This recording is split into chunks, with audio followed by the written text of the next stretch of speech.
May the 14th, 1998.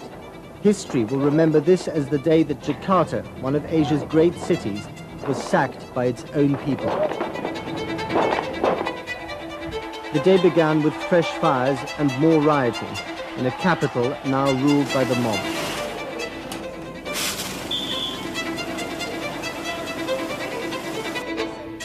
I have no idea at all why this is happening, really. It shouldn't be happening. It should stay at 5,000.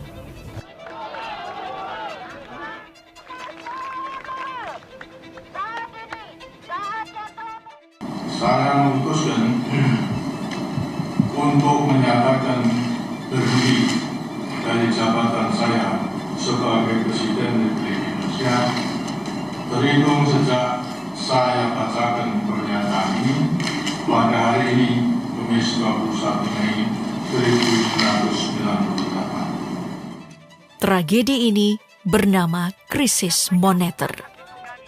Saat semua orang berada dalam jurang kebangkrutan, bahkan pemerintah sudah tak mampu berdiri kokoh lagi. Lantas, mengapa kekacauan ini terjadi? Benarkah ada campur tangan asing yang tak senang melihat pesatnya Indonesia melaju?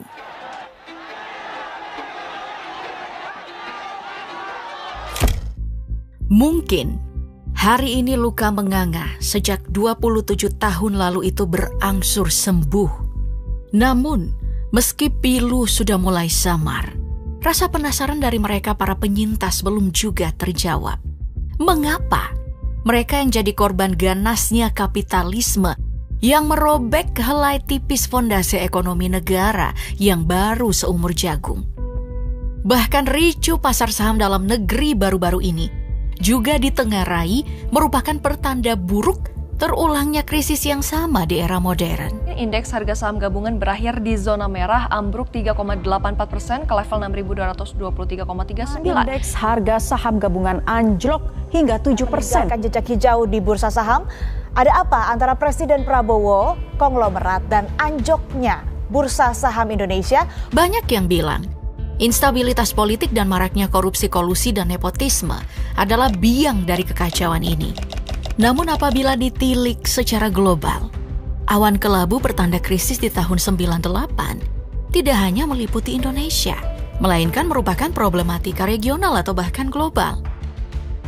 Secara naluriah, kita pasti berpikir kejatuhan ekonomi nyaris di seluruh dunia seperti ini adalah murni kegagalan sistem yang terstruktur. Tapi lambat laun, malapetaka tersebut merujuk pada satu nama tersohor di bidang ekonomi. Ia adalah George Soros.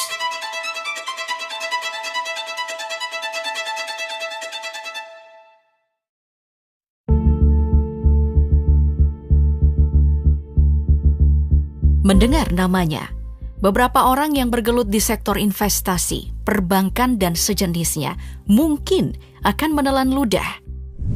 Bagaimana tidak? Ia punya julukan sebagai predator ekonomi yang memiliki rekam jejak menyeramkan. Dikenal sebagai investor kelas dunia sekaligus aktivis politik kontroversial asal Amerika Serikat, Soros lahir dengan nama asli Georgi Schwartz di Budapest, Hungaria pada 12 Agustus 1930. Sebagai keturunan Yahudi, masa kecil Soros diwarnai tragedi pahit akibat kekejaman Nazi. Pengalaman traumatis ini memaksanya tumbuh dewasa lebih cepat, sekaligus mengasah kepekaan sosial politiknya. Situasi sulit di bawah rezim Nazi hingga era Soviet membuatnya mantap untuk meninggalkan Hungaria pada tahun 1947. Dalam perjalanan karirnya, Soros dikenal luas karena strategi investasi spekulatifnya yang sangat agresif, terutama dalam dunia valuta asing dan pasar modal global. Salah satu yang paling terkenal adalah perannya dalam Black Wednesday tahun 1992 yang akan kita bahas nanti. What's it like to have a lot of money? Well, first of all, it's very pleasant because you don't have concerns. it also gives you a degree of freedom. And it also gives you a degree of power.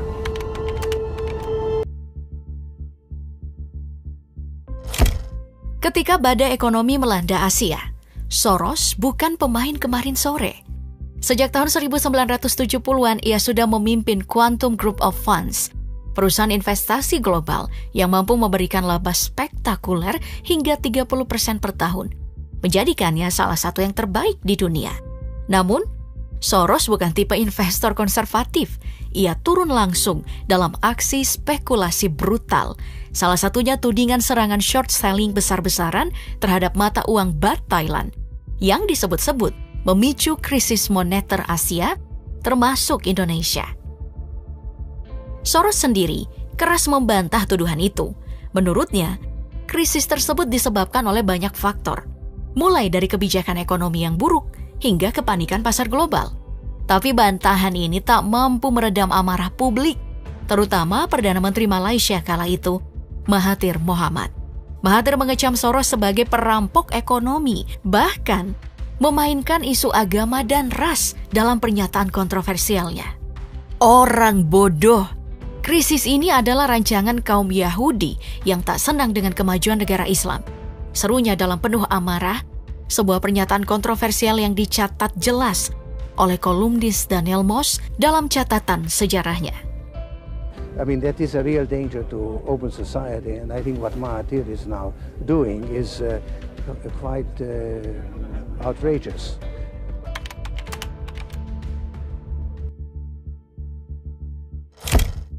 Di Indonesia, nama George Soros tercatat tebal sebagai sosok yang dianggap memantik api krisis moneter tahun 1997 yang kemudian bergulir liar hingga berakhir pada runtuhnya rezim Orde Baru di bawah Soeharto.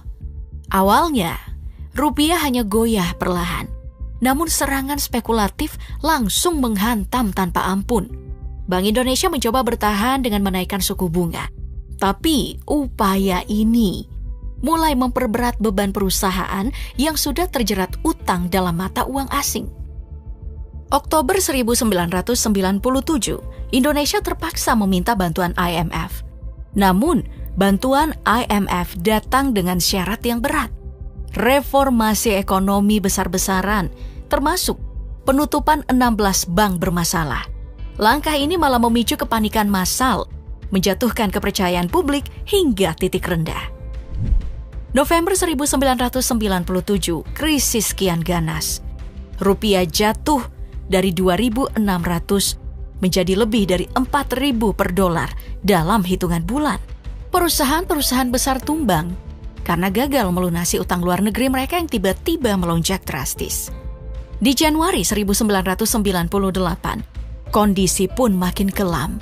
Rupiah ambruk ke level 17.000 per dolar Amerika Serikat, menyulut gejolak sosial politik, demonstrasi, dan ketidakpuasan rakyat terhadap pemerintah Orde Baru pun meletus di mana-mana. Puncaknya, Mei 1998, kerusuhan hebat mengguncang Jakarta dan berbagai kota besar. Harga kebutuhan pokok yang meroket dan ketidakpercayaan terhadap Soeharto menjadi penyebab utama. Setelah 32 tahun berkuasa, Soeharto akhirnya lengser pada 21 Mei, digantikan oleh B.J. Habibie. Pimpinan Majelis Permusyawaratan Rakyat pagi ini pada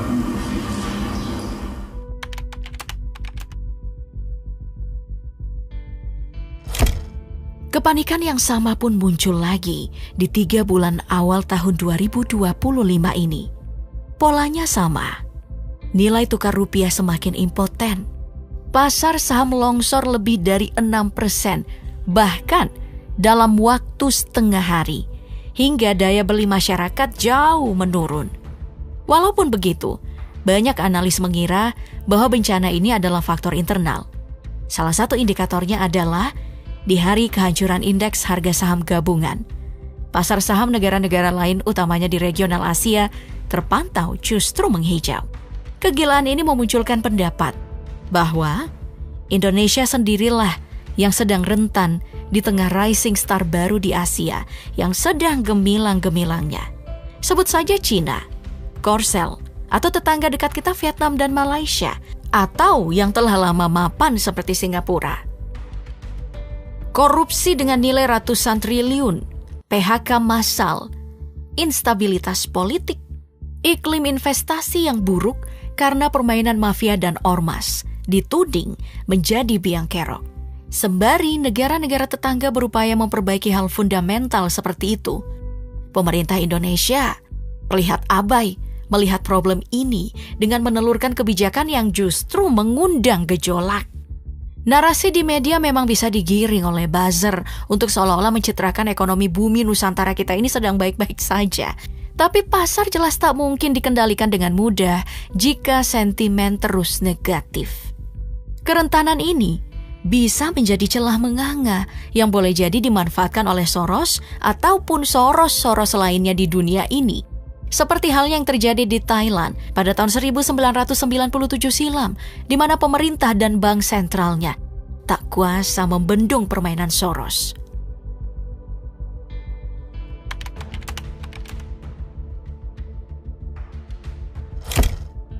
Harap diingat, jangankan Thailand, Indonesia, Malaysia, dan sekitarnya yang sedang ranum-ranumnya, Soros bahkan sempat menjatuhkan salah satu negara adik kuasa dengan spekulasinya.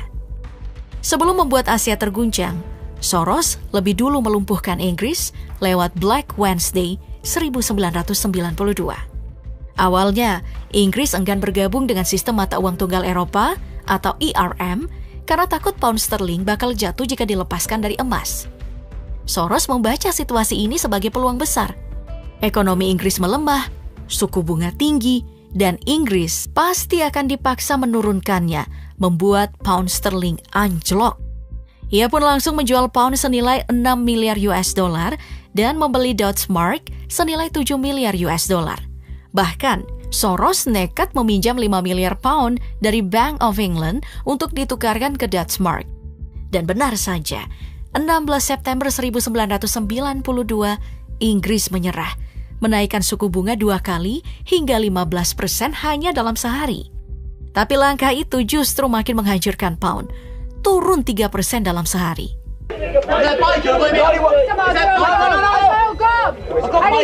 Tak sanggup bertahan, Inggris akhirnya keluar dari ERM dan nilai pound sterling terjun bebas ke angka 2,65 Deutschmark.